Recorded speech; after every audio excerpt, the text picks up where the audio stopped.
ازيكم يا حلوين؟ النهارده هنعمل ايس كوفي طبيعي كده بدون اي اضافات ولا سكر ولا اي اضافات تانية. مشروب كده طاقة يحسسك بالشبع والرضا ومن غير اي سكريات اضافية. اول حاجة كده انا جبت 3 تمرات، نزعت منهم النوى. هحط عليهم كوباية لبن ساقعة وهسيبهم شوية يدوبك بس البلح يطرى معايا. واول ما هيطرى معايا كده هنزل برشة صغيرة من القرفة او الفانيليا على حسب ما انت عايزة.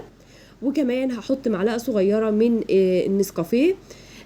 وهبتدي بقى اخلطهم كده في الخلاط، في الهاند بلندر، في اي حاجه. المهم ان انت تخلطي المكونات كويس جدا لحد ما تحسي ان البلح داب خالص في اللبن.